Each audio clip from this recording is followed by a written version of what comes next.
Hi y'all, welcome to your fourth video lecture. This is section 1.4, definite integrals using trapezoids.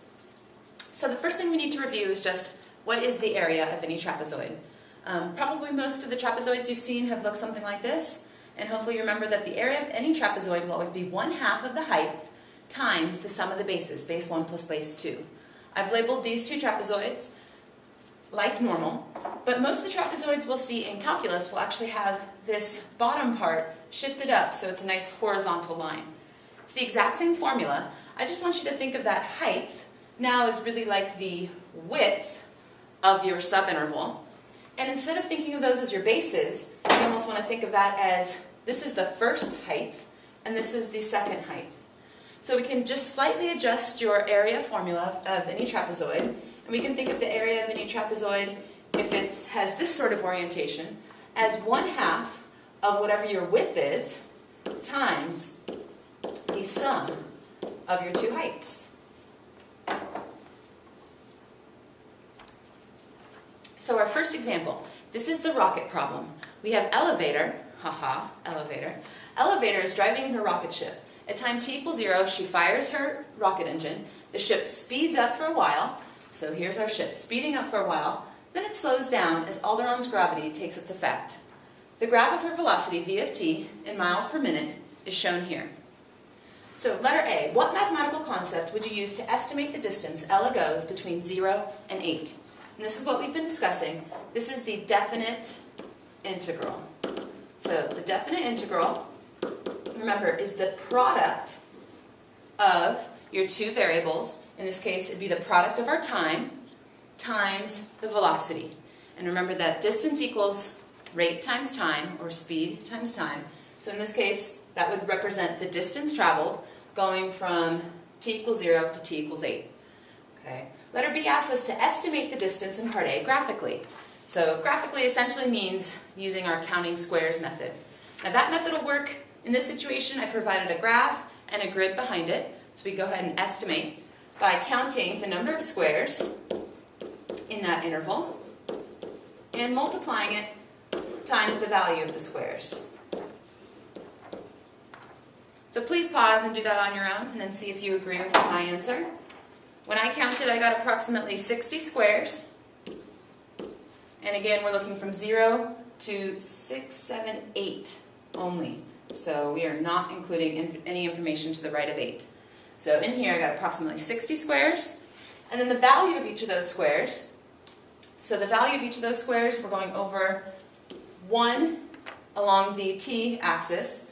But this is actually going up every 25 units there. 25, what were our units here? This was miles per minute. So 25 miles per minute for 1 minute. So each of the value of our squares are with 25 miles. So 60 times 25, and if you multiply that out, that gives you an approximate value of 1,500. Again, our units on that, number of squares have no units, but the value of each of those small squares do. Remember, it's a product, so we're multiplying our time, which was in terms of minutes. So we have minutes, times our velocity, which was given in miles per minute. And again, those time units are going to cancel, so we would just be left with miles. So we could say that Ella travels approximately 1,500 miles during those 8 minutes. So part C, Ella figures that her velocity is given by this equation, v of t equals all that stuff. Plot this graph on your calculator, and do you agree? So in plotting something like this, I know it says v of t and t. In your calculator, you can go ahead and just use x and the y1 screen. So if you want to type that in, please practice this. This is what it looked like when I typed it in on my screen. And then if you just graph it in your regular window, it's not going to give you the same picture that you have on your paper. So if you want to make your graph look pretty similar to what they had on the paper, you should adjust your window accordingly. Okay? If you've never adjusted your window on your screen, the x-min is telling you how far to go in this direction. So I'm starting over here at -1, because that looked about to be where they had started on their graph. My x-max is how far to the right I was going, and they looked to stop at about 10, so I did the same, stopping at 10. This stands for x-scale. That's saying how often you want a little tick mark. So 1 is corresponding to that these things all mean 1 unit. Okay, the y-min is telling you how low you want to start. And since these were worth 25, I just went down to negative 25 to begin. And then all the way up to 275 to make sure I could see that maximum value there. And the y scale I set to be 25. Since they had tick marks at every 25 units, I wanted the same here. Okay. The x-res, just leave it at 1 the entire year. That's actually telling the calculator how fast to graph the equation. Okay. So hopefully you get a yes, you agree, and that everything looks good there. So now the meat here. Switching from counting squares, we're going to now use a different method to estimate this definite integral. So we're going to take this region and split it into 4 vertical strips of equal width. You'll often hear the term subinterval. You're going to take the interval from 0 to 8 and split it into subintervals. So in this case, if we're going from 0 to 8 and we want 4 subintervals, hopefully we're clear. We're going to split this into from 0 to 2, and then from 2 to 4, from 4 to 6, and then from 6 to 8. Okay, that would mean that each of these units have a width of 2. We're going to draw in those 4 trapezoids. So the height at 0, we go up at 0, wherever we are along that graph, and then our height at 2, wherever we are along that graph. We're going to connect those 2 values, and we're going to create a trapezoid. So we'll call that our first trapezoid. We'll do the same thing for each of these intervals. So look at the height at 4, I'm going to connect it with the height at 2, and that will be our second trapezoid there. The height at 6, connecting that with the height at 4, that will be our third trapezoid. And our last trapezoid, we use the height at 8, and the height at 6, and that will be our last trapezoid. So if we can figure out the area of these trapezoids and add that up, that should give us a pretty good approximation for Ella's total distance over that interval. So how to show your work on something like this? You want to show that you are going to figure out the area of each of these trapezoids. So T1 will equal 1/2 of whatever the width is times the sum of the 2 heights. Trapezoid 2 will be 1/2 of whatever the width is times the sum of the 2 heights. Trapezoid 3 will be 1/2 times the width times the sum of the 2 heights. And trapezoid 4 will be 1/2 times the width times the sum of the 2 heights. Okay. Now what you fill in here will be different depending on how the information is given to you. In this case, I have that equation to work with. It was that t cubed plus yada yada yada stuff. So I can actually just write this using notation and then go to my calculator to calculate it. So for the first trapezoid, I see the width of the trapezoid is 2. Okay. And because of the way that this problem was set up, I can actually fill in the width for each one of these trapezoids. Each one of these trapezoids has a width of 2. I realize that will not always be the case, so be really careful on that. For my first trapezoid, the first height, okay, will be the value that I get when I plug in 0 into my equation. So they represented that with a, what do we call this, V? So we could call that V of 0. And then the second value, we also call those the sample spaces. So we were plugging in 0 as our first sample point, plugging in 2 as our next sample point. So we could say V of 0 plus V of 2. Here we could say V of 2 plus V of 4. This guy would be V of 4 plus V of 6. And the last guy would be V of 6 plus V of 8. Okay.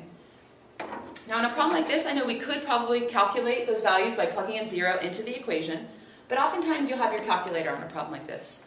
Obviously here those are going to cancel, so you would just be left with the value sitting at 0 when you plug that in, plus the value sitting at 2 when you plug that in. So I do want to show you an easy way to do that on your calculator. So in your calculator, if you have your equation typed in, okay, and you go to your blank screen, so you go second, quit. In your blank screen, if you can get this expression, okay, this would be y1 of 0 plus y1 of 2, which would equal 344. To get the y1 on there, you go vars, y-vars, function, and you pick y1, because that's where our equation is sitting. So you say y1 of, so parentheses, 0, and parentheses, plus do the same thing, y bars, y bars, function y1 of 2. Oops, I missed my parentheses. And you can get that value, 344. So you don't actually have to go in and calculate each individual value. You could do that for every single value. Okay. So if I come back here, if I type that in, I figured out that that part was 344. Okay. If I did the exact same thing for each of these parts, I got 472. Here I got 408. And here I had 248. So those are the areas of each of the individual trapezoids. But let's see, this question was actually asking, estimate the total distance that Ella goes. So we need to add up all 4 of those trapezoids, and it looks like that should give us 1,472. Okay. Remember, definite integrals of products, we're going to multiply those 2 units. So again, those units would be in terms of miles. Okay. And let's check this last question. It says, does the answer agree with your answer to part B? If I remember, our estimate was about 1,500 miles. So pretty darn close, 1,472 miles. Okay. We'll talk about this a lot in Chapter 2. There's that fancy word limit. So the exact value of the definite integral is the limit of the estimates of, by trapezoids as the width of each of those trapezoids were approaching 0. So if we had split that region into, instead of 4 trapezoids, if we had used 8 trapezoids, and then 16 trapezoids, and then 32 trapezoids, if we kept making the width smaller and smaller as it got closer and closer to 0, that would be the exact value of the definite integral. Now I don't know if you can see that value there, but it looks like the exact value of that definite integral was 1,520 miles. So both our estimate by counting squares and our estimate by using trapezoids were pretty darn close. Our next example is a old AP problem. And a lot of the information we're not quite ready for, but I did want you to see how you can use a trapezoidal sum if you're given a table. Okay? So here we have a pool that's getting filled up. We also have some water that's flowing out. We don't need to worry about the water flowing out at this point, because the only question I'm going to ask you is to approximate the total amount of water that was pumped into the pool during the time interval from 0 to 12. Notice these instructions show the computations that lead to your solution. That will always be on the AP test. They want you to communicate your ideas. Even if you have access to your calculator, you still have to show them what you were thinking during the process. Okay? So let's look at this table, and that's really what we're using. We don't have to worry about this equation or anything. If we see that table, we have T versus P of T. So T versus P of T, where T is in terms of hours that we're filling up this pool, and P of T was in cubic feet per hour. So that was the rate at which the pool was getting filled. Okay. So look at letter A. It says use a trapezoidal sum with 3 subintervals to approximate the total amount of water that was pumped into the pool from 0 to 12. So if we want 3 subintervals here, we're going from 0 to 12.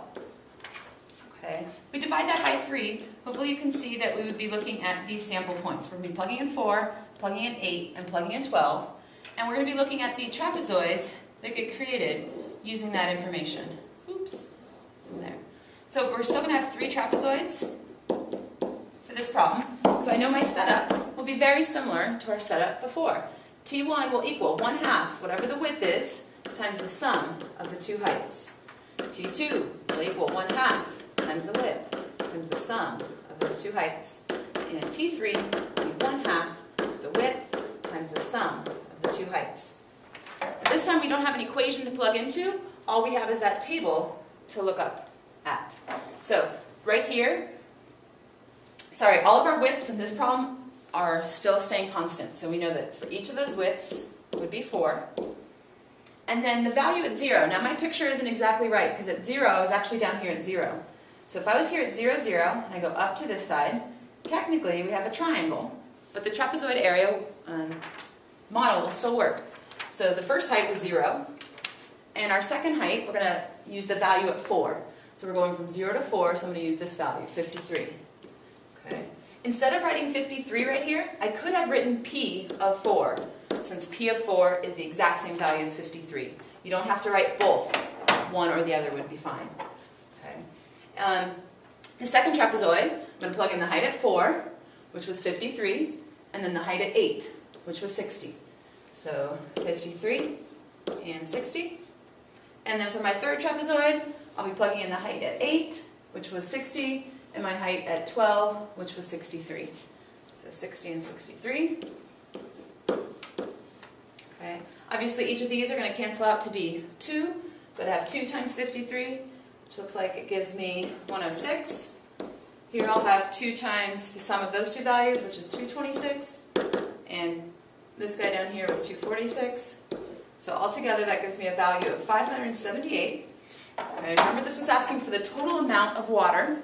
And hopefully you remember that definite integral is the product. So we're going to be multiplying our hours times our cubic feet per hour. So our hours are going to cancel, and we'll just be left with cubic feet. Okay. And I do want you to get in the habit of writing out sentences. And you can even write out a sentence before you've even done any of the math to remind you that you should fill in that blank at the very end. So approximately 578 cubic feet of water was pumped into the pool during those 12 hours. In order to get full points in the AP test, you'll need units for both the time and whatever you're working with. All right, that's all. I look forward to talking about this with you tomorrow in class.